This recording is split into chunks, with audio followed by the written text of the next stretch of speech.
جیسے رجب کا مہینہ شروع ہوتا ہے، گویا کہ رجب کے مہینے سے اللہ تبارک و تعالیٰ اپنے بندوں کو عبادت کا ذوق عطا کرنا شروع کر دیتے ہیں، کیونکہ یہی وہ مخصوص مہینے کہ جن میں اللہ تبارک و تعالیٰ کی بڑی بڑی ساری عبادات جمع ہو جاتی ہیں۔ تبھی تو حدیث میں آتا ہے کہ رجب شہر اللہ، رجب اللہ کا مہینہ ہے، وہ شعبان الشہری، شعبان فرمایا میرا مہینہ ہے، وہ رمضان الشہر امتی، اور رمضان میری امت کا مہینہ ہے۔ تو گویا کہ رجب کے مہینے سے ذوق عبادت پیدا کرنی شروع کر دی، کیونکہ آپ غور کریں تو رجب سے لے کر آپ محرم تک یعنی ذی الحجہ تک یہ جو مہینے، یہ مہینے خاص عبادتوں کے مہینے، گویا کہ مسلمانوں کی عبادتوں کا سارا نچوڑ انہی مہینوں میں ہے۔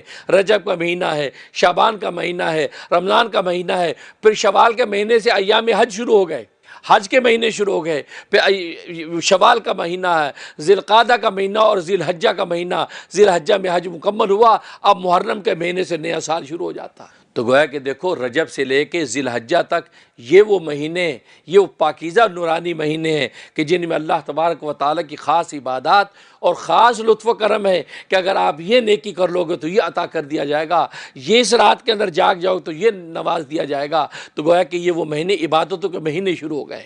اس لیے رجب کے مہینے میں ایک رات ایسی رکھ دی کہ جس کی وجہ سے پتہ چلتا ہے کہ رجب کو اللہ نے شہر اللہ کیوں کہا، اللہ کے مہینہ کیوں کہا، کیونکہ اس میں لیلۃ المعراج رکھ دی، اسراء و معراج کی رات وہ اس کے اندر رکھ دی گئی ہے، اس لیے کہ وہ اللہ کا مہینہ اور اللہ نے اپنی خاص نشانیاں اپنے محبوب کو اس مہینے میں دکھائی، اور اس ایک رات کی وجہ سے پورے رجب کے مہینے کو اللہ نے فضیلت عطا فرما دی۔ تبھی آپ نے واقعات سن رکھے ہیں کہ کیسے کیسے اولیاء کاملین ہیں جو رات بھر تک اللہ تبارک و تعالیٰ کی عبادت کے لیے مصلی پہ کھڑے رہتے ہیں، سارا دن روزے کی حالت میں رہتے ہیں، کثرت سے روزے بھی رکھتے ہیں، کثرت سے عبادتیں بھی کرتے ہیں، اور ذکر و اذکار کے اندر ہر وقت ان کی زبان رطب اللسان ہے، ہر وقت اللہ تبارک و تعالیٰ کے ذکر کے اندر ان کی زبان تر و تازہ رہتی ہے۔ بنیاد اصل میں وہی ہے کہ ان کو اللہ تبارک و تعالیٰ کی معرفت، کیونکہ معرفت ایک عجیب چیز ہے، یہاں تک کہ انسان کو اپنے ابا کی معرفت نہ ہو تو اس کا احترام اور تعظیم نہیں کر پاتا، لیکن جو اس کو یہ معرفت حاصل ہو کہ میرا ابا ہے تو احترام میں کھڑا ہو جاتا ہے کہ اوہو یہ میرے ابا ہیں۔ جب تک وہ اس کو ابا نہیں سمجھ پاتا، کوئی اجنبی شخص سمجھتا ہے تو اس کے ساتھ بالکل روڈلی بات کرتا ہے، اس کو احترام دینے کو تیار نہیں ہوتا، لیکن جو ہی اس پر یہ بات منکشف ہوتی کہ تو میرے ابا ہیں تو فوراً کھڑا ہو جاتا ہے، احترام اس پر جو آٹومیٹکلی اس کے وجود میں احترام آ جاتا ہے، اس کی آنکھوں کے اندر تعظیم پیدا ہو جاتی ہے۔ بالکل اسی طریقے سے جب اس کو ربا کی معرفت ہو جاتی ہے کہ میرا ربا ایسا ہے، میری ربا کی ذات و صفات کا عالم یہ ہے، میرا ربا تو میرا رازق بھی ہے، میرا ربا تو میرا خالق بھی ہے، میرا ربا تو میرا مالک بھی ہے، تو گویا کہ جب ربا کی اس کو پہچان معرفت ہوتی ہے تو اس کی عبادت کے لیے جھٹ سے کھڑا ہو جاتا ہے، اس کے لیے عبادت کے لیے کھڑا ہونا آسان ہو جاتا ہے۔ جب تک اس کو ربا کی پہچان نہیں ہے تو وہ ربا کی عبادت کے لیے تیار نہیں، بلکہ ربا کے لیے کوئی تعظیمی الفاظ بھی کہنے کو تیار نہیں ہے، یہاں تک کہ ربا کے وجود کا بھی انکار کرتا ہے، اس کے ذات و صفات و کمال سے بھی وہ بے بہرہ رہتا ہے، لیکن جو ہی اللہ تبارک و تعالیٰ کی معرفت کو حاصل ہوتی ہے فوراً وہ احترام میں یعنی عبادت کے لیے کھڑا ہو جاتا ہے اور سجدے میں گر جاتا ہے۔ تو دیکھو معرفت عجیب چیز ہے، معرفت بنیاد ہے، جب تک معرفت نہیں ہے تو بظاہر ہیبت بھی نہیں ہے۔ ایک شیر ہے، شیر اگر کمرے کے اندر داخل ہو، ایک چھوٹا معصوم بچہ لیٹا ہوا ہے، چھوٹا معصوم بچہ شیر سے ڈرے گا نہیں، بلکہ شیر اس کے قریب آئے گا تو ہو سکتا اس کے بالوں کو پکڑ لے، اس کے ہاتھ پنجے پہ ہاتھ رکھ دے تو معصوم بچہ اس کے ساتھ ٹکیلیاں کرنے لگے، کیونکہ اس بچے کو شیر کی معرفت نہیں ہے، لہذا اس پر اس کی کوئی ہیبت نہیں ہے۔ لیکن جیسے یہ شخص، یہ بچہ کل کو بڑا آدمی بن جاتا ہے یا کوئی بڑا آدمی وہاں پر دیکھ لیتا ہے تو وہ اس کو ہیبت سے کانپنے لگتا ہے، کیونکہ اس شخص کو، اس بڑے آدمی کو اپنی عقل و شعور کی وجہ سے شیر کی معرفت ہے، اس کی معرفت ہے، تبھی تو خوف سے گھبرا رہا ہے۔ یوں نہیں کہہ سکتے کہ بچہ بڑا دلیر ہے، یہ تو ڈرا نہیں ہے اور تم بڑے آدمی ہو کر ڈر گئے، نہیں، اس بچے کو شیر کی معرفت نہیں ہے تبھی وہ بچہ ٹکیلیاں کر رہا ہے۔ ہاں، اس بڑے آدمی کو شیر کی معرفت ہے تبھی ہیبت سے اس کے سامنے کانپ رہا ہے۔ تو معرفت سے ہیبت پیدا ہوتی ہے، اس کی ذات و صفات کی حقیقت اس پر کھلتی ہے۔ جیسے ایک بادشاہ وقت ہے، اب بادشاہ وقت کے سامنے انسان جب کھڑا ہوتا ہے اور اس کو پتہ ہے کہ یہ بادشاہ وقت ہے تو اس پر اس کی ایک خاص ہیبت، ایک روب ہے. لیکن اگر پتہ نہیں کہ بادشاہ ہے تو اس پر اس کا کوئی بھی روب نہیں. اسے ایک عام انسان کی طرح بات کرتا ہے، اسے بحث و تمیز بھی کرتا ہے. کتنے تاریخ کے اندر واقعات ہیں کہ بادشاہوں نے اپنے بھیس بدلے اور بھیس بدل کے عوام کے اندر چلے گئے تو عوام نے ان کو کوئی احترام نہیں دیا، کوئی عزت اور تعظیم نہیں کی، کیونکہ ان کو معرفت ہی نہیں تھا کہ اس عوامی بھیس کے اندر بادشاہ پھر رہا ہے. لیکن جیسی ان کو معرفت ہوئی کہ ارے یہ تو بادشاہ وقت ہے تو ہیبت سے کانپنے لگے. بلکہ اس پہ دلچسپ قصہ یاد آیا، حجاج بن یوسف کے بارے میں آپ جانتے ہیں، تاریخ کے اندر لکھا بڑا ظالم اور جابر تھا، بڑا ظالم. جو بھی اس کے منشا اور مطلب کے خلاف بات کرتا ہے تو اس کو قتل کر دیتا ہے.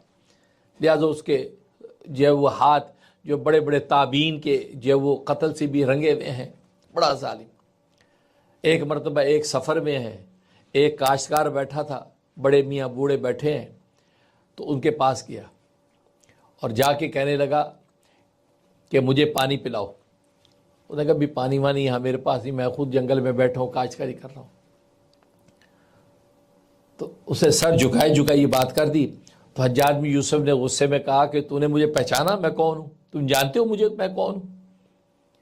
انہیں سر اٹھایا تو وہ پہچان گئی تو حجاج بن یوسف ہے، اور اس کو میں یہ بات کہہ بیٹھا اب تو گردن کٹے گی.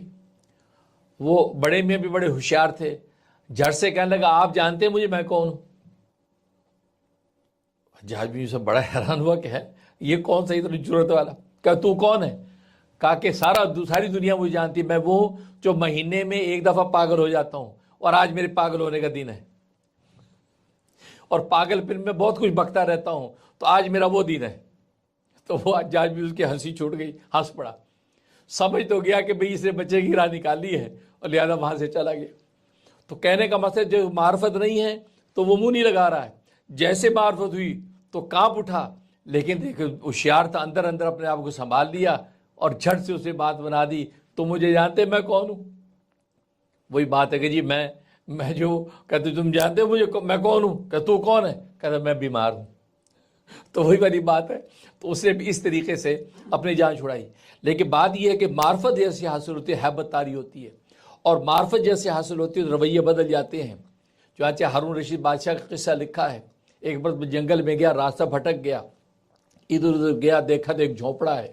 وہاں جھونپڑے میں پہنچا، کہا کہ بھی کوئی ہے؟ تو ایک نوجوان لڑکی وہاں سے نکلی کہ جی جناب، کہ میں مسافر ہوں اور یہ راستہ بھٹک گیا ہوں، تو مجھے جو ہے وہ پانی چاہیے، کٹورے میں پانی پلا دیں. اب اس نے کٹورے میں پانی لیا اور پانی کو اچھی طرح صاف کیا. ظاہر ہے کہ چکو دیہاتوں کے اندر پانی گدلا بھی ہو سکتا ہے، تو اس کے جب وہ تنکے ونکے صاف کر کے پیالہ اچھی طریقے سے اس نے پانی دیا. بادشاہ وہ دور سے بیٹھا یہ سارا نظارہ دیکھ رہا ہے. بادشاہ نے جب پانی پی لیا اس لڑکی سے کہا کہ یہ تم نے یہ پیالے کو بہت صاف ستھرا کر کے، اور یہ حالانکہ عام معمول تو یہ ہے کہ پانی بھر کے دے دیا، گھڑے میں سے پی لیا، لیکن تم نے ایکسٹرا اس کی صفائی کا اہتمام کیا، آخر اس کی کیا وجہ ہے؟ اس نے کہا کہ اصل میں بات یہ ہے کہ بادشاہ لوگ جو نازک مزاج ہوتے ہیں، لہٰذا جب پانی پیتے ہیں تو پانی میں بھی نزاکتیں ہوتی ہیں، تو کوئی ایسا تنکا، کوئی ایسا جو روڈ پتھر پانی میں نہ ہو جس سے آپ کو تکلیف پہنچے. بادشاہ حیران ہوا. بادشاہ کیا مطلب؟ کہا کہ بادشاہ سلامت میں آپ کو پہچان گئی ہوں کہ آپ وقت کے بادشاہ ہیں. کہا کہ تم نے کیسے پہچانا؟ کہا کہ بادشاہوں کے آنے جانے بات کرنے کا رنگ ڈھنگ یہ الگ ہوتے ہیں، بس میں نے اپنی اس زیرک مزاجی سے پہچان دیا کہ یہ وقت کا بادشاہ لگتا ہے اور یہ پھٹک گیا اور یہ پانی مانگ رہا ہے، اس لیے میں نے آداب شاہی کے مروز رکھ کے آپ کو پانی کا پیالہ پیش کیا ہے.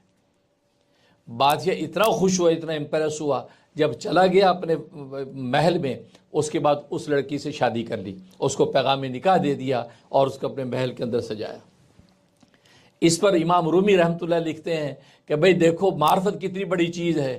اس نے وقت کی بادشاہ کی معرفت پائی تو اللہ تبارک و تعالی محل کی شہزادی بنا دیا. فرمایا کہ جو اپنے رب کائنات کی معرفت کو پا دے گا، اللہ تبارک و تعالی کا روز قیامت جنتوں کے اندر سجا دے گا. لیکن آج بندے اللہ کی عبادت تو کر لیتے ہیں لیکن معرفت کی محنت نہیں کرتے کہ اللہ کو پہچاننے کی کوشش تو کریں. سجدہ جس کا کیا وہ ذات ہے کیسی، اس کی صفات اور رحیمیت ہے کیسی، اس کی رحمانیت کہتی کیا ہے۔ ایک فارمیلٹی بس اپنی عبادتوں کی ہم پوری کرتے رہتے ہیں، لیکن اس پر کبھی محنت نہیں کی کہ اللہ کو پہچانے تو صحیح، اس کی ذات و صفات کے اس حقائق کے اندر غوطے تو لگائیں کہ وہ خدا کی ذات ہے کیسی۔ تو فرمایا معرفت دیکھو، معرفت کہاں سے، چکو دیہاتوں سے اٹھا کے معرفت جو ہے وہ جو ہے محلوں کے اندر پہنچا دیتی ہے۔ تو اللہ تبارک و تعالیٰ کا بھی مطلوب یہ ہے کہ بندے میری معرفت کو حاصل کریں۔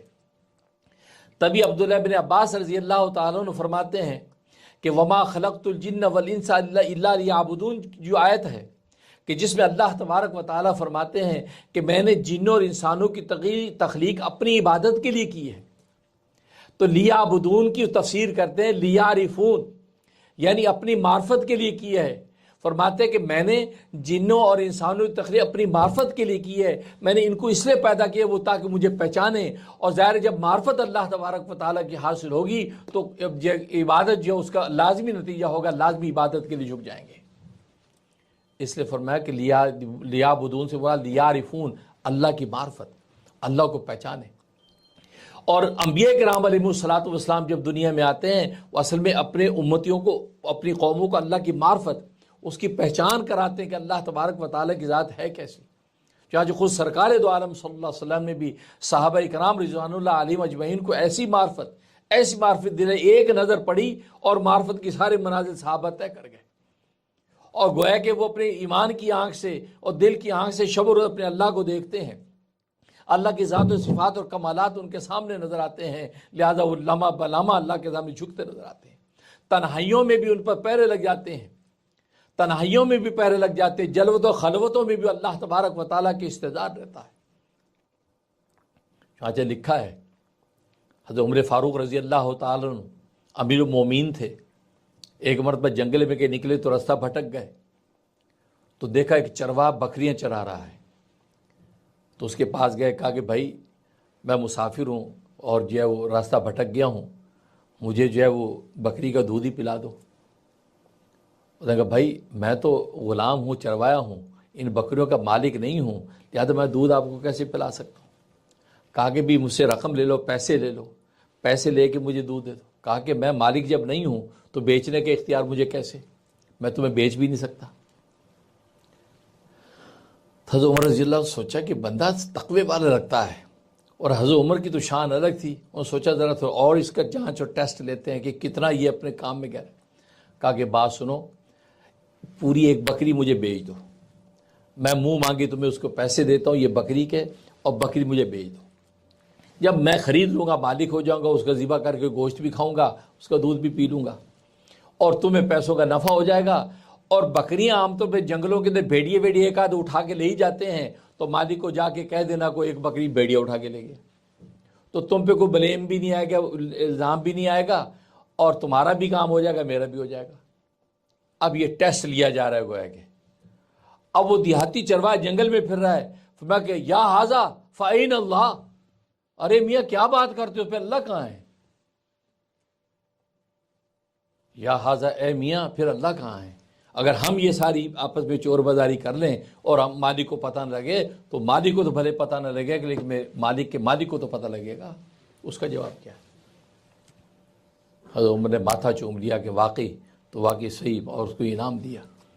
تو کہنے کا مقصد یہ، تو اللہ تبارک و تعالیٰ کی معرفت استحضار ہے کہ انسان کو جب معرفت استحضار حاصل ہوتا تو پھر وہ خلوتوں کے اندر بھی پہرے لگ جاتے ہیں، پھر جلوتوں میں بھی وہ دنیا میں رہتا ہے لیکن خدا سے باخدا رہتا ہے۔ دنیا میں رہتا ہوں طلبگار نہیں ہوں، بازار سے گزرا ہوں خریدار نہیں ہوں، پھر یہ شان حاصل ہو جاتی۔ تو معرفت کے حصول کے لیے اللہ تبارک و تعالیٰ نے دو منزلیں رکھی ہیں۔ اللہ تبارک و تعالیٰ کی معرفت کے لیے دو ذریعے اللہ نے رکھے ہیں، ایک بندے کی ذات، دوسری خدا کی کائنات۔ بندہ اپنی ذات کے اندر غور و فکر کرے تو اللہ کی معرفت کو پا جائے گا، اللہ تبارک و تعالیٰ کی ذات اور حقائق کو سمجھ جائے گا، اور دوسری یہ رب کائنات کی کائنات، تو خدا کی کائنات کے اندر غور و فکر کرے گا تو خدا کی ذات کو پہچان جائے گا۔ تو یہ دو ذریعے اللہ تبارک و تعالیٰ رکھیں گے، ایک بندے کی ذات کہ بندہ اپنے آپ میں دیکھے، تبھی قرآن کریم میں بھی اللہ تبارک و تعالیٰ فرماتے ہیں وَفِي أَنفُسِكُمْ أَفَلَا تُبْصِرُونَ، تم اپنے آپ میں دیکھتے نہیں ہو؟ تم اپنے آپ میں اگر دیکھو تو تم مجھ تک پہنچ جاؤ گے. تم دیکھو کہ ہاتھ کیسے بنے ہیں, آنکھیں کیسے بنی ہیں, ہونٹ کیسے بنے ہیں, زبان کیسی بنی ہے, اندر باہر کا نظام کیسے بنا ہے, اور بنانے والے نے کیسی صنائی کی ہے. یہ عام دنیا کی سائنس اور ٹیکنالوجی, میڈیکل سائنس اس کے سامنے فیل ہو جائے کہ جو چیز جو ہے اللہ تبارک و تعالی نے بنائی ہے, تو اللہ تبارک و تعالی کی قدرتی کی تخلیق کے اوپر ایمان لے آئے گا. چاچے کتنے ڈاکٹرز ہیں جو یہ ریسرچ اور تحقیق کرتے کرتے خدا تک پہنچ جاتے ہیں, کہا کہ یہ خدا ہی ایسا کر سکتا ہے, یہ میریکل ہے, بندے کے اختیار میں نہیں ہے. ساری سائنس اور ٹیکنالوجی الٹی لٹک جائے تو وہ انسان کے بدن کی آنکھ کی جیسی آنکھ بنا نہیں سکتا, اس کی زبان جیسی زبان بنا نہیں سکتا, اس کے اندر کے جو آرگنز ہے ایک آرگن بنا نہیں سکتا. کیوں کہ اللہ تبارک و تعالی جس انداز سے اور بغیر مانگے مفت میں اللہ تبارک و تعالی انسانوں کو دے دیے ہیں, لیکن جب بنایا جائے اور بنا کے خریدا جائے تو لاکھوں ڈالر خرچ کرنے پڑتے ہیں. تو فرمایا کہ بندے کی ذات اپنے آپ کو دیکھے, اپنے آپ کو دیکھے اور پھر اللہ تک پہنچے. تبھی تو سنت آئینہ دیکھو تو کہو اللہم انت حسنت خلقی فحسن خلقی, اے اللہ جیسے تو نے میری صورت کو خوبصورت بنایا ہے, یا اللہ اسی طرح میری سیرت کو بھی خوبصورت بنا دے. تو گویا کہ نجات چونکہ سیرت پر صورت پر نہیں ہے, صورت شکر اور فخر کے لیے تو ہے کہ صورت دے کے اللہ کو شکر کرے, یا اللہ تو نے ہمیں خوبصورت بنایا, لیکن یہ قابل نجات نہیں ہے. قابل نجات چونکہ سیرت ہے تو فوراً حدیث میں سنتی بنا دی کہ سیرت نے موڑ دیا, کہا کہ اللہ جیسے تو نے میری صورت خوبصورت بنائی, یا اللہ میری سیرت بھی خوبصورت بنا دے. اور ظاہر سیرت جب خوبصورت ہوگی تو اللہ کی نجات ہو جائے گی. تو فرمایا بندے کی ذات, اس ذات کے اندر غور و فکر کرے گا تو کیا ہوگا, یہ بندہ جو ہے اللہ تبارک و تعالیٰ کو پہچان لے گا. اس لیے فرمایا فَلْيَنْظُرِ الْإِنسَانُ إِلَىٰ طَعَامِهِ, انسان کو چاہیے اپنے کھانے کو دیکھے. یہ صبح شام جو کھانا کھاتا ہے وہ اس لیے فرمایا کہ کوئی ایسا انسان ہوگا جو کھانے کو دیکھے بغیر کھاتا ہوگا. ہر آدمی لقمہ لگا کے روٹی کو بھی دیکھتا ہے, سالوں بھی دیکھتا ہے, اب کھاتا ہے کیا پیٹ میں لے جا رہا ہو. تو اللہ فرماتے کھانے کو دیکھو کا مطلب کھانے پر غور کرو. یہ ایک لقمہ جو تمہارے ہاتھ میں آئے اور تم نے حلق سے اتار لیا, یہ لقمہ بنا کیسے ہے, یہ کیسے لقمہ بن کے تمہارے ہاتھ میں آئے, اس پر ذرا غور کرو. اس کے پیچھے کائنات کے کتنے کارخانے کام کر رہے ہیں, زراعت چل رہی ہے, کہیں یہ گندم اگ رہی ہے, کہیں چاول اگ رہے ہیں, اور کہیں پانی ہے, کہیں مرچ ہے, کہیں نمک ہے, کہیں دوسری سبزیاں ہیں. اگر یہ دیکھتے چلے جائیں تو یہ پورا کارخانہ کائنات ہے جو ایک لقمے کی تیاری میں پیچھے لگا ہوا ہے, اور ایک لقمہ تیار ہو کے آپ کے ہاتھ میں آیا اور آپ نے منہ میں ڈالا اور کھا لیا, سوچا بھی نہیں کہ بنا کیسے تھا. فرمایا کہ دیکھو اللہ تبارک و تعالیٰ کائنات میں کہاں کہاں سے غذائیں آپ کو پہنچاتے ہیں, کن کن ملکوں سے غذائیں پہنچ رہی ہیں, دنیا بھر سے غذائیں پہنچ کر ایک جگہ آتی ہیں اور انسان اس کو لقمہ بنا کے کھاتا ہے. فرمایا کہ دیکھو یہ کھانا جو ہے یہ خود ایک ایسی دولت ہے کہ اس رزق کو دیکھو گے تو رازق تک پہنچو گے کہ اس رازق نے واقعی لقمہ کس طریقے سے میرے ہاتھ میں آسانی سے پہنچا دیا. اس لیے فرمایا کھانے پر غور کرو, کھانے کو دیکھو. یہ آسانی سے لقمہ ہاتھ میں نہیں آیا, اور حالت یہ ہے کھانا انسان کھا لیتا ہے, غفلت سے اس کو شکر بھی نہیں کرتا. وہ نہیں, کھانے سے پہلے بسم اللہ کرو, بسم اللہ وعلی برکت اللہ تعالی, کیونکہ اللہ تبارک و تعالی ہی کھانے کی دولت دی ہے. تبھی تو ایک حدیث میں فرمایا کہ اے لوگو اللہ تبارک و تعالی سے محبت کرو. اللہ تبارک و تعالی سے محبت کرو, کیوں؟ اس وجہ سے کہ اللہ تبارک و تعالی تمہیں کھانے کو غذا دیتا ہے, اس وجہ سے وہ تمہیں کھانے کو غذا دیتا, تمہیں کھلاتا ہے, اس لیے اس سے محبت کرو. اور دوسرا اس لیے محبت کرو کہ اللہ تبارک و تعالی مجھ سے محبت کرتا ہے, یعنی میں اللہ کا محبوب ہوں. فرمایا ان دو وجہ سے اللہ سے محبت کیا کرو. اور انسان کی فطرت ہے کہ جو اس کو کھلاتا ہے اس سے انسان کو فطری طور پہ لگاؤ اور محبت ہو جاتی ہے. اب ماں کی ممتا, اب بچوں کو کھلاتی اور پلاتی ہے, خدمت کرتی ہے, تو بچوں کو ایک خاص ایک تعلق ماں کے ساتھ جو ہوتا ہے وہ کسی اور کے ساتھ نہیں. آپ کو کوئی کھلانے والا بھوک کے بعد آپ کو کھلا پلا دے تو آپ اس کے کتنے مرہون منت ہوتے ہیں, شکر گزار ہوتے ہیں کہ آپ مجھے اس نے کھانا کھلا دیا بھوک کے وقت میں. تو اس لیے غذا اور کھانا پینا اتنی اہم چیز ہے کہ اللہ تبارک و تعالیٰ ہمیں کھلاتا ہے. تو فرمایا کہ تم بس یہ کرو کہ اس وجہ سے اللہ سے محبت کرو کہ تمہیں کھانا کھلاتا ہے. تو یہ ایک لقمہ, تبھی فَلْيَنْظُرْ إِلَىٰ طَعَامِهِ, اپنے کھانے کی طرف دیکھو, گویا کہ یہ کیسے کھانا تیار ہو کر تم تک پہنچا ہے اور تم نے کھا لیا اور اللہ کو شکر بھی نہیں کیا. اور دوسری خدا کی کائنات، اس کائنات کے اندر غور کرو گے تو اللہ کو پہچان لو گے، کیونکہ اللہ تبارک و تعالی کائنات کے اندر جو عجائبات ہیں، یہ آسمانوں کی جو بلندیاں ہیں، یہ زمینوں کی وسعتیں ہیں، یہ آبشاروں کا حسن ہے، یہ دریاؤں کے روانیاں ہیں، یہ سبزے کی لہلہاٹ ہے، یہ پرندوں کی چہچہاٹ ہے، پوری کائنات، یہ پہاڑوں کا وقار، یہ زمین کی جو وہ ہریالیاں، کتنی بڑی کائنات، اس پر غور کرو گے تو خدا تک پہنچ جاؤ گے کہ اس کا بنانے والا خدا ہے، بڑی قدرت والا ہے۔ تبھی تو اللہ تبارک و تعالی ان لوگوں کو عقل مند کہا۔ اولی الالباب، عقل مند کون لوگ ہیں؟ دو طرح کی صفتیں جن میں، ایک وہ الذین یذکرون اللہ قیاما وقعودا وعلی جنوبہم، ایک ان کا وصف یہ اللہ کا ذکر کرتے ہیں، کھڑے بھی اللہ کو یاد کرتے ہیں، بیٹھے بھی اللہ کو یاد کرتے ہیں، لیٹے بھی اللہ کا ذکر کرتے ہیں، ہر وقت اللہ کا اللہ اللہ اللہ اللہ پکارتے ہیں۔ اور ایک اللہ والے نے بڑا اچھا آسان طریقہ بتایا ہر وقت اللہ اللہ کرنے کا، فرمایا کہ زبان کی نوک کو سامنے کے دانتوں کی جڑ سے ٹکراتے رہو، بھلے منہ بند ہے وہ ٹکراؤ، لفظ اللہ نکلتا ہے، اللہ اللہ اللہ، منہ کھول کے بھی کہہ سکتے ہو، منہ بند کر کے بھی، ہر وقت زبان۔ فرمایا کہ مختلف عادتیں انسان ڈال لیتا ہے، یہ عادت ڈالو کہ زبان کی نوک تمہاری سامنے کے دانتوں کی جڑ سے ٹکرائے، لفظ اللہ اللہ، تو سانس سانس اللہ کی ذکر کے اندر۔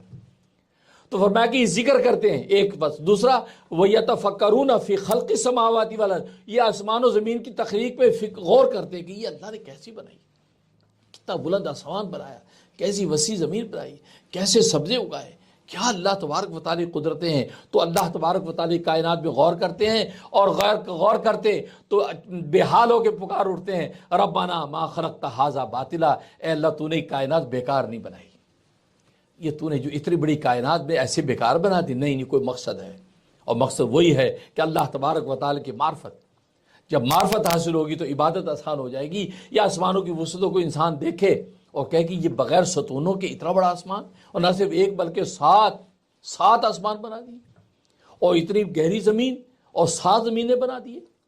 اب ان پہ جب وہ غور کرتا ہے تو خدا تک پہنچ جاتا ہے کہ واقعی اللہ تبارک و تعالیٰ کی ذات عجیب و غریب ذات ہے۔ تو دیکھو ربنا ما خلقت ھذا باطلا کہہ کے انہوں نے اللہ تبارک و تعالیٰ کی معرفت کو حاصل کر لیا، اس کی معرفت کو پا لیا کہ واقعی خدا کی ذات بڑی قدرت والی ہے،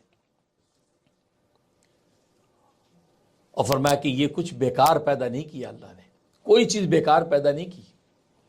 اس پر قصہ یاد آیا، حضرت موسیٰ علیہ الصلوۃ والسلام، ظاہر ہے کہ اللہ تبارک و تعالیٰ سے ہم کلام ہونے جاتے تھے، کوئی طور پہ گئے، اللہ سے ہم کلام ہو رہے ہیں،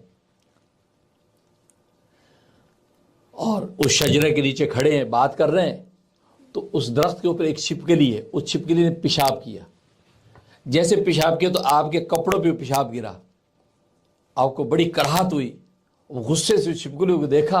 اب اللہ سے ہم کلام تھے، جو جھٹ سے پوچھا یا اللہ یہ چھپکلی کس مرض کی دوا ہے، یہ تو نے کیوں پیدا کی ہے، مطلب اس کا تو کوئی کام ہی نہیں ہے، یہ خام کا مطلب ایک تکلیف کا باعث بات۔ تو حضرت نے یہ سوال کر دیا کہ یا اللہ یہ چھپکلی کیوں پیدا کی، اس کا کیا کام، اس کا کیا فائدہ ہے۔ تو اللہ تبارک و تعالیٰ فرمایا موسیٰ 30 سال سے یہ چھپکلی مجھ سے سوال کر رہی ہے کہ موسیٰ کا کیا فائدہ ہے، موسیٰ کو تو نے کیوں پیدا کیا، کوئی ظاہر ہے کہ چھپکلی کو موسیٰ کو کوئی فائدہ نہیں ہے، اور موسیٰ کو چھپکلی کا کوئی فائدہ نہیں ہے، لیکن اس کائنات کے اندر ہر ایک اپنی اپنی جگہ پر فائدہ ہے۔ بس اگر آپ کے فائدے کی کوئی چیز نہیں ہے آپ اس کو بے فائدہ نہیں کہہ سکتے، اس لیے کہ اللہ تبارک و تعالیٰ کسی اور مقصد اس کو پیدا کیا۔ جو آج کتنے زہریلے جانور، کتنے زہریلے جو اشارت الارض اللہ نے پیدا کر رکھے ہیں، لیکن آج میڈیکل سائنس اس ترقی تک پہنچ گئی ہے کہ ہر ایک کا ایسا فائدہ ہے کہ اگر اس چیز کو مٹا دیا جائے کائنات سے تو دنیا کے اندر ایک بہت بڑی آفت و بلا نازل ہو جائے، کیونکہ ہر زہریلا جانور کسی دوسرے زہر کو مارنے کے لیے، ہر ایک کسی دوسرے۔ تو فرمایا کہ چھپکلی 30 سال سے مجھے پوچھ رہی ہے کہ موسیٰ کا کیا فائدہ ہے، اور ظاہر ہے کہ چھپکلی کو موسیٰ کا کوئی فائدہ نہیں، کیونکہ وہ تو بنی اسرائیل کے پیغمبر ہیں، چھپکلی کو کیا دعوت دیں گے۔ لیکن چھپکلی کا اٹسیلف اپنی ذات میں کائنات کے اندر فائدہ ضرور ہے، کیونکہ ربنا ما خلقت ھذا باطلا، اللہ نے دنیا میں کوئی چیز بیکار پیدا نہیں کی۔ تو اس سے پتہ چلتا ہے کہ یہ دو راستے، کہ اپنی ذات پر غور کرے کہ یار اللہ نے مجھے بنایا، کیسا بنایا، کس طرح بنا دیا۔ اور آج ایک جو کان کی سماعت ختم ہو جائے تو 100 آلے لگانے پڑتے ہیں، سماعت نہیں کھلتی۔ زبان کی گویائی میں اٹکن ہو جائے تو ڈاکٹر پریشان ہو جاتے ہیں، لیکن اللہ تبارک و تعالیٰ نے ساری کی ساری چیزیں کیسے مجھے عطا کر دی، سارے سینسز بھی دے دیے، اور ساری فزیکلی فٹنس بھی دے دی ہیں، یہ اللہ تبارک و تعالیٰ کی کیسی قدرت ہے۔ تو کیا ہوگا؟ اپنی ذات کو دیکھ کے خدا تک پہنچ جائے گا۔ وہ شاعر کہتا ہے نا، اپنے من میں ڈوب کر پاجا سراغ زندگی، اپنے من میں ڈوب کر پاجا سراغ زندگی، تو میرا نہیں بنتا، نہ بن اپنا تو بن۔ یعنی گویا کہ اللہ تبارک و تعالیٰ یہ کہہ رہے ہیں کہ تو مجھے نہیں پہچانتا، دیکھتا، تو اپنے آپ کو تو پہلے دیکھ لے۔ جب تو اپنے آپ کو دیکھے گا، اپنے اندر ڈوبے گا، تو مجھ تک خود ہی پہنچ جائے گا۔ تو بات وہی، تو فرمایا کہ دو، ایک اپنی ذات اور دوسری خدا کی کائنات۔ اب یہ معرفت کے راستے پہ چلتا ہے تو اس کی دو منزلیں ہیں، ایک سیر الی اللہ، اللہ تک پہنچنے کا راستہ، اور ایک سیر فی اللہ، اللہ تبارک و تعالیٰ کے اندر سیر۔ اب یہ دو ہیں، ایک سیر الی اللہ، مثلا آپ جو یہاں سے ٹیکسس جا رہے ہیں، یہاں سے آپ گئے، سفر کیا، ٹیکسس پہنچے، تو یہ وہاں ٹیکسس تک پہنچنا، اس کو کہتے ہیں سیر الی ٹیکسس، ٹیکسس تک کا سفر۔ اور پھر ٹیکسس آ گیا، اب ٹیکسس کے اندر آپ گھوم رہے ہیں، یہ سیر پھر ٹیکسس، یہ ٹیکسس کے اندر سیر کر رہے ہیں آپ۔ ایسی کوئی شخص نیو یارک کی طرف آئے تو سیر الی نیو یارک، تو نیو یارک تک کا سفر، پھر نیو یارک کے اندر سفر۔ تو یہ دو چیزیں ہیں بالکل اسی طریقے سے۔ اور یہ یاد رکھے، سیر الی اللہ، اللہ تبارک و تعالیٰ تک پہنچنے کا سفر متناہی ہے، یہ محدود ہے، یہ ختم ہونے والا ہے، یہ لامحدود نہیں ہے، کیونکہ اللہ تبارک و تعالیٰ تک پہنچنے کا جب سفر ہے وہ متناہی، جب اللہ تک پہنچ گئے، اب سیر فی اللہ، اللہ تبارک و تعالیٰ کی ذات و صفات کے اندر جب غوطے لگائیں گے تو یہ لامتناہی ہے، یہ کبھی ختم ہونے والا نہیں، کیونکہ اللہ کی ہر ذات، اللہ کی ہر صفت جو ہے وہ لامتناہی ہے، وہ ختم ہونے والی نہیں ہے۔ اللہ کی رحمانیت پہ کبھی غوطے لگائے گا، کبھی رحیمیت پہ غوطے لگائے گا، کبھی رزاقیت پہ غوطے لگائے گا، تو وہ یہاں تک کہ موت آ جائے گی، لیکن یہ سیر ختم نہیں ہوگی۔ بس یہ ہے سیر الی اللہ اور سیر فی اللہ۔ سیر الی اللہ جو ہے یہ محدود ہے، اور سیر الی اللہ جو ہے یہ مجاہدہ ہے، یہ مجاہدہ ہے، انسان مجاہدہ کر کے پہنچتا ہے۔ جیسے نیو یارک کی طرف کوئی سیر کرے، وہ ایک سفر کے بعد وہ نیو یارک میں پہنچے گا، اب یہ مجاہدے سے پہنچا، تو اس کے بعد سیر پھر نیو یارک، اب نیو یارک کے اندر سیر کر رہا ہے، منہٹن میں گھوم رہا ہے، ادھر جا رہا ہے، سیر سپاٹے کھا رہا ہے، دعوتیں کھا رہا ہے، اب اندر ساری یہ لذائذ ہے، یہ ملاحظہ ہے۔ اب یہاں مجاہدہ ختم، اب مجاہدہ ختم ہے، اب کیا کرتے ہیں انسان؟ اپنے جو ملاحظہ اور جو معائنے کی لذت اٹھاتا ہے۔ بالکل اسی طریقے سے اللہ تبارک و تعالیٰ تک پہنچنا یہ مجاہدہ ہے، مجاہدات کر کے اللہ تبارک و تعالیٰ تک پہنچتا ہے۔ اللہ تک جب پہنچ گیا، اب اللہ کی ذات و صفات میں جب غوطے لگاتا، اب ملاحظہ ہے، اب اللہ تبارک و تعالیٰ کی ذات و صفات کے معائنے کرتا ہے اور معائنے کی لذتیں اٹھاتا ہے۔ فَاعْبُدْ رَبَّكَ حَتَّىٰ يَأْتِيَكَ الْيَقِينُ، کہ تو اپنے رب کی عبادت کرتا رہے یہاں تک کہ تجھے یقین آ جائے، یعنی تجھے موت آ جائے، کیونکہ موت تک یہ اللہ کا ولی جو ہے وہ ذات و صفات کے اندر لطف اٹھاتا ہے۔ اب اس کے لیے عبادت جو اس کی طبیعت ثانیہ بن جاتی ہے، زبان بغیر ارادے کے اللہ اللہ کرنے لگتی ہے، بغیر ارادے کی عبادتیں اس کے لیے آسان ہو جاتی ہیں، اب عبادت کی مشقت ختم ہو جاتی ہے۔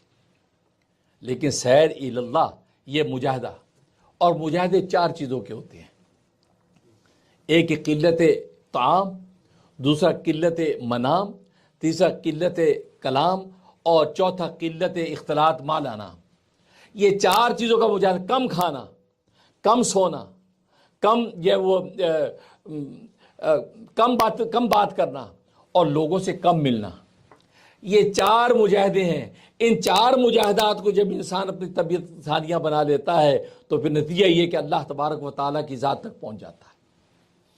کیونکہ ظاہر ہے کم کھانے سے مراد اعتدال و توسط ہے، کم کھانے سے مراد یہ نہیں کہ انسان اپنی تقاضے سے بھی کم کھائے، کیونکہ ہر انسان کی باڈی کا تقاضا الگ الگ ہے، کسی کے لیے 4 روٹیاں بھی کافی نہیں ہیں اور کسی کے لیے 2 روٹیاں بھی زیادہ ہیں، لہٰذا وہ اپنے تقاضے کے مطابق کھائے، جتنی اس کی لیمٹ ہے اتنی کیلوریز اس کو چاہیے، اتنے وائٹامنز اس کو چاہیے۔ تو قلت طعام سے مراد اعتدال ہے کہ انسان نہ تو اتنا زیادہ کھا لے کہ ایسا تکاسل اور قساوت قلبی آ جائے کہ عبادت میں دل ہی نہ لگے، نہ اتنا کم کرے کہ یہ کمر جھک جائے یہاں تک عبادت ہی نہ کر پائے۔ ہاں، اعتدال۔ اور یہی تصوف سلوک کا کمال ہوتا ہے کہ تزکیہ تصوف کے اندر اسی اعتدال ہی کی طرف لے کے جایا جاتا ہے کہ آپ کھانے میں بھی اعتدال، پینے میں بھی اعتدال، پہننے اوڑھنے میں بھی اعتدال، سونے میں بھی اعتدال، اسی سے کلام کرنے میں بھی اعتدال، اور پھر لوگوں سے ملنے میں بھی اعتدال۔ ہر وقت ہی لوگوں کے اندر پھر رہا ہے، ہر وقت دوستیاں یاریاں نبھاتا پھر رہا ہے، یہاں تک کیا ہوگا؟ وہ اللہ تبارک و تعالیٰ سے غفلت۔ جو اللہ کا وقت ہے وہ بھی دوستوں یاروں میں گپے لگا رہا ہے، دوستوں یاروں میں کے اندر یہ وہ گھوم پھر رہا ہے، سیر و سیاحت لگا ہوا ہے، اور اللہ تبارک و تعالیٰ سے کوئی مطلب نہیں۔ یہ قلت، اختلاط، اس کے اندر بھی ایک توسع اعتدال کی ضرورت ہے کہ ہاں جتنی ضرورت ہے، جتنے حقوق کی ادائیگی کے لیے ضرورت ہے ملاقاتوں کی اور آپس میں اختلاط کی، اتنا تک کرو۔ اس سے لمٹ سے بڑھو گے تو نتیجہ کیا ہوگا؟ اللہ تبارک و تعالیٰ سے غفلت پیدا ہوگی، اور بالکل ہی کونے کے اندر بیٹھ جاؤ گے تو حقوق کے کھانے پینے کے مجاہدے، پہننے اوڑھنے کے، سونے جاگنے کے مجاہدے، یہاں تک کہ کلام کے مجاہدے۔ لکھا ہے ایک اللہ والے نے اپنے مرید کی اصلاح کی، جب اس کے سارے مدارج اصلاح کے اسباق پورے ہو گئے، انہیں ایک دوسرے پیر و مرشد کے پاس بھیجا کہ اس کی ذرا آپ جانچ کر لیں، ٹیسٹ لے لیں کہ اس کی ساری تربیت مکمل ہو گئی ہے۔ اب وہ گیا مرید شیخ کے پاس اور جا کے پرچہ دے دیا، انہوں نے پرچہ پڑھا کہ اس کے سارے اسباق میں نے مکمل کر دیے اس کی تربیت کے، آپ ذرا ٹیسٹ لے لیں۔ تو ان شیخ نے پوچھا کہ آپ کا نام کیا ہے؟ انہوں نے بتایا میرا نام عبد القدوس ہے۔ اچھا، پوچھا آپ کی شادی ہو گئی ہے؟ کہ جی الحمدللہ 2 بچے ہیں۔ بہت اچھا، ٹھیک، یہ بھی سنا اور کاغذ کے پیچھے کچھ لکھا اور لپیٹ کے دے دیا، جا کے اپنے شیخ کو دے دینا۔ چلے گئے۔ اب شیخ کو جب دیا، شیخ نے کاغذ کھولا تو لکھا ہوا تھا باقی تو سب ٹھیک ہے لیکن فضول گوئی کی عادت ہے، فضول گوئی کی عادت ہے۔ میں نے اسے پوچھا تھا تیری شادی ہو گئی؟ اس کا جواب تھا جی ہو گئی۔ اس کا جواب یہ نہیں تھا جی 2 بچے ہیں، میں نے بچوں کا تو پوچھا ہی نہیں۔ اب آپ بتائیے، اپنا جائزہ لیجئے، آج ہم کتنے فضول گو ہیں، ہم کتنے فضول گو ہیں۔ اس کا مطلب ہے کہ یہ ہے کہ جتنا پوچھا جائے اتنا جواب دیں، الا یہ کہ کوئی اس کے اندر کوئی وجہ ہو، کوئی ایسی سالڈ وجہ ہو تو الگ بات ہے، لیکن کوئی وجہ نہیں تو سوال کیا آپ شادی شدہ ہیں؟ جی الحمدللہ آئی ایم میریڈ، ختم۔ I have 2 kids۔ وہ آپ ایکسٹرا بلا وجہ کیوں جا رہے ہیں بھائی؟ بس فرمایا یہ ہے تزکیہ تربیت۔ آج اگر ہم جائزہ لیں، ہمارے ہاں تو یہ اسمارٹنس سمجھی جاتی ہے، بلکہ سوال کرنے والا پوچھا آپ شادی شدہ ہیں؟ جی شادی شدہ ہے۔ او اچھا ماشاء اللہ، آپ کے بچے بھی ہیں؟ جی 5 بچے ہیں۔ اللہ کے بندے بتاتے نا بھائی، آپ 5 بچے بھی ہیں آپ کے، مطلب سائل بھی اب اتنا فضول کو ہو گیا ہے، وہ بھی چاہتا ہے کہ ہر 5 بچے ساتھ ہی بتا دو۔ تو کہنے کا مقصد یہ مزاج بگڑ گیا ہے، تربیت کے جو اصل مراحل وہ چھوڑ دیے ہیں، تبھی تو آج اللہ کی معرفت نہیں ملتی ہے۔ آج اللہ کی معرفت میں رکاوٹیں کی بنیاد ہی یہی ہے کہ ہم فضول گوئی کرتے ہیں۔ تو دیکھو اتنے سے اس کے اوپر پکڑ لیا کہ یہ فضول گوئی کرتا ہے۔ پوچھا کیا تھا، جواب کیا دے رہا ہے؟ ہاں اللہ یہ کہ کوئی وجہ ہو۔ چنانچہ لکھا ہے حضرت مولانا احمد رضا بجنوری رحمۃ اللہ علیہ غالباً انہوں نے لکھا ہے، انہیں خواب آیا، کسی اللہ والے کو خواب آیا، دیکھا کہ رسول اللہ صلی اللہ علیہ وسلم اسٹیج پہ موجود ہیں، ساتھ حضرت موسیٰ علیہ السلام بھی موجود ہیں، اور سرکار دو عالم صلی اللہ علیہ وسلم کی قیامت تک کی آنے والے علماء موجود ہیں، علماء کی روحیں موجود ہیں۔ حضرت موسیٰ علیہ السلام رسول اللہ صلی اللہ علیہ وسلم سے یہ سوال کرتے ہیں کہ اے اللہ کے حبیب، آپ نے یہ حدیث بیان کی ہے کہ علماء امتی کا انبیاء بنی اسرائیل، کہ میری امت کے علماء کی شان اور ذمہ داری ایسی ہے جیسے بنی اسرائیل کے نبیوں کی، کیونکہ آپ نے اپنے امت کے علماء کی اتنی شان اور ذمہ داری بیان کی جیسے بنی اسرائیل کے نبیوں کی، کہ آپ نے یہ بیان کیا؟ تو رسول اللہ صلی اللہ علیہ وسلم نے اس بات میں ساری لائے جی ہاں۔ تو جب موسیٰ علیہ السلام کھڑے ہو گئے، کہا کہ اے اللہ کے حبیب اگر اجازت ہو تو آپ کی امت کے قیامت تک کی آنے والی علماء کی روحیں موجود ہیں، تو میں ان سے کوئی سوال کر لوں؟ آپ ہمیں اجازت ہے۔ حضرت موسیٰ علیہ السلام نے پورے مجمع کو دیکھا، قیامت تک کے علماء کی روحیں موجود ہیں، اور ایک عالم کو اشارہ کہ قوم باذن اللہ، اللہ کے حکم سے کھڑا ہو جا۔ اور وہ کھڑا ہونے والا کون تھا؟ امام غزالی تھا۔ امام غزالی کھڑے ہوئے۔ حضرت موسیٰ علیہ السلام نے ان سے سوال کیا، مسبوک، تمہارا نام کیا ہے؟ تو کہتے کہ محمد ابن حامد ابن فلاں فلاں فلاں، 7 پشتوں تک گنا دیا لمبا۔ حضرت موسیٰ علیہ السلام نے فرمایا کہ میں نے تو صرف تیرا نام پوچھا ہے اور تو نے اپنے ابا دادا پردادا نگڑ دادا تک نام اتنا لمبا گنوا دیا. کیا تمہیں جو ہے جو جواب کا ادب نہیں آتا کہ جتنا سوال کیا جائے اتنا جواب دینا چاہیے؟ یہ بات کہی. امام غزالی رحمۃ اللہ نے فرمایا کہ حضرت حد ادب کے ساتھ عرض کرتا ہوں میں نے یہ طرز جواب آپ ہی سے سیکھا ہے. میں نے یہ طرز جواب آپ ہی سے سیکھا ہے. حضرت موسیٰ علیہ السلام حیران ہوئے کہ مجھ سے سیکھا ہے؟ میری امت الگ ہے، تیرا نبی الگ ہے، میرا زمانہ الگ ہے، تیرا زمانہ الگ ہے، تو نے مجھ سے کیسے سیکھ لیا؟ کہا کہ قرآن کریم میں اللہ تبارک و تعالی نے آپ سے سوال کیا تھا ما تلک بیمینک یا موسیٰ، اے موسیٰ تیرے سیدھے ہاتھ میں کیا ہے؟ ان کے ہاتھ میں عصا تھا، عصا ڈنڈا. تو تیرے سیدھے ہاتھ میں کیا ہے؟ تو آپ نے کیا جواب دیا؟ اس کا جواب کیا تھا؟ جواب تھا عصا ہے. اس کا جواب یہ بھی نہیں کہ میرا عصا ہے، یہ بھی کہنے کی ضرورت نہیں، عصا ہے. تو تم نے کیا کہا تھا؟ یا عصایا، یہ میرا عصا ہے. یا عصایا واتوکؤ علیہ، میں اس پہ ٹیک لگاتا ہوں. وَأَحُشُّ بِهَا عَلَىٰ غَنَمِي، اور اس کے ذریعے سے میں پتے جھاڑتا ہوں اپنے جانوروں پر. وَلِيَ فِيهَا مَآرِبُ أُخْرَىٰ، اور اس میں اور میرے بڑے فائدے ہیں. تو امام غزالی نے فرمایا کہ حضرت آپ سے اللہ نے پوچھا تھا سیدھے ہاتھ میں کیا ہے، آپ کہتے عصا ہے. آپ نے اتنا لمبا جواب کیوں دیا؟ یہ میرا عصا ہے، میں اسے ٹیک بھی لگاتا ہوں، پتے بھی جھاڑتا ہوں، اور بڑے بڑے نفع ہیں. آپ نے لمبا جواب کیوں دیا؟ حضرت موسیٰ علیہ السلام مسکرائے، کہا کہ بھائی اللہ کے بندے، وہاں اللہ مجھ سے کلام کر رہا تھا تو اللہ نے سوال کیا تو میں نے سوچا لمبا جواب دوں تاکہ تھوڑی دیر اللہ سے باتیں ہوتی رہیں. یہ لمبا جواب تو میں نے اسی شوق محبت میں دیا تاکہ اللہ سے تھوڑی دیر باتیں ہوتی رہیں، اس لیے میں نے تو کہا تھا. امام غزالی جھٹ سے بولے آج کلیم اللہ نے مجھ سے سوال کیا، میں نے سوچا لمبا جواب دوں تاکہ تھوڑی دیر کلیم اللہ سے باتیں ہوتی رہیں. اللہ اکبر، تکبیر، سبحان اللہ. یہ ہے وہ لوگ. یہ ہے تو ہاں کوئی وجہ، سالڈ وجہ ہو جواب لمبا کرنے کی تو الگ بات ہے. اور وہ وہی ہوتی ہے کہ جب محبوب کوئی سوال کرے تو محبوب کا لمبا جواب دیتے تاکہ اس شوق و مستی کے اندر ایک لطف آتا ہے، وہ الگ بات ہے. لیکن بے وجہ آپ ایک بات کو آگے بڑھائیں، یہ اس کی اجازت نہیں. تو گویا کہ تربیت کا یہ بھی اصول ہے کہ آپ قلت کلام اور قلت دم کم کھانا. اور آپ جانتے ہیں کہ تصوف سلوک کی دنیا کے اندر جب انسان آتا ہے تو ظاہر ہے سب سے پہلے کم کھانے پہ زور ہوتا ہے، کم کھاؤ کم کھاؤ. حضرت حکیم الامت تھانوی رحمۃ اللہ علیہ فرماتے ہیں کہ ہمارے حاجی امداد اللہ مہاجر مکی رحمۃ اللہ علیہ فرماتے ہیں کہ پہلے زمانے کے لوگ قوی تھے، وہ کم کھا کے گزارا ہو جاتا تھا، لیکن آج ہم کمزور ہیں، ہم اگر کھائیں پیئیں نا تو ہماری کمر سیدھی نہیں ہوتی. فرمایا حاجی صاحب رحمۃ اللہ علیہ نے یہ اس کے اندر تصوف کے اندر یہ گویا کہ یہ کمال کیا اور یہ تجدید پیدا کر دی. فرمایا خوب کھاؤ اور پھر نفس سے خوب کام لو، اچھا کھاؤ اور پھر ٹھنڈا پانی پیو تاکہ دل سے الحمدللہ نکلے.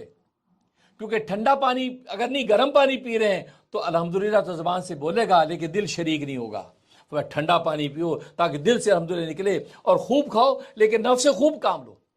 اور اس کا کاریہ ایک اللہ والے نے بتایا، اگر کہیں دعوت گئی اور اچھا کھانا گھر میں یا باہر کھایا تو گھر آ کے 10 نفلیں پڑھو، 10 نفلیں پڑھو. کہا کہ نفس آج تو نے اچھا کھانا کھایا، تکڑا کھانا کھایا، مرغ مسلم قورمے بریانی کھا کے آیا، اب تیار ہو 10 نفلوں کے. فرمایا وضو کر کے 10 نفلیں پڑھو، اللہ تبارک و تعالیٰ کھانے کا حق ادا کرا دیتے.